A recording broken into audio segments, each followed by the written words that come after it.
Hey everybody, KMO here, and I just watched like a 3-minute segment on Good Morning America. It was an interview with Bill Gates, and the segment host introduced the piece by saying that Bill Gates was the creator of so much of the technology that has changed our lives. It's like, really? I thought that Microsoft basically just bought DOS from another company and then successfully packaged it, but whatever. Um, I was curious. I was just passing through the room as the segment came on, and I stopped because an ongoing interest of mine, a question that I have, is how will the various tribes line up on the topic of AI? And Good Morning America, I think, is on ABC. And it's not, as far as I can tell, a particularly ideological venue. I think their stories are mostly light and fluffy. There's not a hard political edge to it. It's not that kind of show. It's really just sort of keeping old people company in the morning, which is why it's on at my mother's house. And but I watched it, and Bill Gates. The coverage. I read about AI every day. I talk about it in these videos regularly. So anything that's pitched at the Good Morning America audience is not going to be of great interest to me, other than to see how AI is being covered in the media for people like my mom. And Bill Gates, they ask about deepfakes. And, if these images, these fake images proliferate, in the culture, won't people get confused? I think that's as close to an exact quote as I can pull out of my memory from the interviewer. Won't people get confused? Which, really gets to the heart of the matter. It's a very simplistic formulation, but that's fine. It's salient, to quote a John Vervaekeism. But then Bill Gates said, which lots of people are saying, he's against the moratorium, the 6-month pause, because the bad guys won't pause. And he's talking in terms of good guys and bad guys, which I guess is the Good Morning America. I think it was well pitched for that particular audience. Although it wasn't necessarily a Good Morning America interview, it was an ABC News interview that got excerpted on Good Morning America. But even so, for the mainstream network news viewers, talk of good guys and bad guys is going to make sense to them. My father was a Secret Service agent, and when he would talk to me about his job, he framed everything in terms of good guys and bad guys. He was a good guy.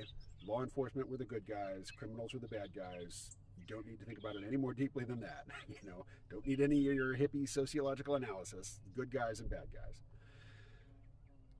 And my father would never utter the phrase hippie sociological analysis. He'd say hippie, but sociological analysis not in his vocabulary. Anyway, Bill Gates basically said, yeah, we can't pause because that gives an advantage to the bad guys. And then they moved on. And then it was very strange. This Good Morning America piece, which was built around excerpts from a Bill Gates interview, it went on to talk about nuclear power. And it equated AI with nuclear power, and Gates is definitely a nuclear power advocate. I'm neither an advocate nor a detractor of nuclear power. It seems like in a world where fossil fuel energy is increasingly scarce, that nuclear is going to be one of the things that we're going to have to turn to make up the difference. But, people were being alarmist about running out of fossil fuels 100 years ago, and, it's still not really a thing. I know. If you're still in the peak oil trenches, it's definitely a thing. It's definitely, our hair's on fire. Everything's about to collapse because, the oil's about to stop flowing. But no, it's not. It's not. I remember, I hadn't planned to talk about peak oil, but back when I was into peak oil and, I was really amenable to those arguments, I remember a really evocative metaphor from Nicole Foss. She said that fracking is like when you've drank all your beer. You don't have any more beer, but you want to keep drinking, and so you start sucking the spilled beer out of the carpet. It's like, nah. The stuff that we consider to be conventional oil, the stuff that is so close to the surface and under such pressure that you just poke a hole in the ground and it comes bubbling up, as the Beverly Hillbillies theme had it. That is the icing on the cake. And we've licked most of the icing off the cake, and now we actually have to get out a knife and cut ourselves a slice if we want to continue to enjoy the cake. But most oil is not that stuff that's super close to the surface and under such pressure that it just comes to the surface because you poked a hole, you know, in the membrane that separates it from the surface world. Anyway, back to AI. Somebody, I don't have my second phone with me to use as a teleprompter to, you know, to read stuff from, but somebody posted a comment basically suggesting that artificial intelligence is going to be the exclusive tool of powerful corporations and governments, and that, you know, normal people won't have access to it, and it's just going to be another system of control. Well, it is another system of control, but it's not a centralized system of control. And in fact, here's a graph. Again, I can't see it, but you can see it.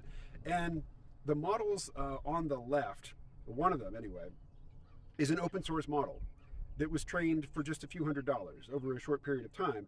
And it's like 70% as good as GPT-4, which, you know, OpenAI doesn't publish how much they spend to train their models and to develop their models, but other people are happy to estimate. And estimates range from a few $100 million to like about $500 million to train up GPT-4, to create the model, to employ all the people, you know, to create all the infrastructure. And now other people with consumer grade equipment, now graded high-end consumer grade equipment, are training models for just a few $100s that are nearly as good. Not as good, but nearly as good. And this is the thing that I think is the most important to keep in mind. These are very, very early days, and it's quite likely that the models that are being trained now, that the architecture for large language models and the chatbots that run on them, that this is very inefficient use of hardware. That as we go forward, people will discover shortcuts and ways to compress and make better use of more limited hardware, to the point where we're going to have pretty decent language models running on our phones. Maybe not the phone you're holding now, but your next phone, or the phone after that, depending on how often you update. I don't update phones very often, so I'm thinking my next phone will probably be capable of running pretty serious large language models, things that are, you know, that are improvements over the current incarnations of Bing and Bard, you know, and ChatSonic, and, you know, whatever your LLM of choice is. I have a ChatSonic browser extension running all the time, and it's always just offering me very helpful summations of things that I start to read and decide I don't have the focus to stay with. It just glance over to the right, and ChatSonic's like, oh, I can see you're bored reading this. Here, let me cut to the chase for you. I find that helpful.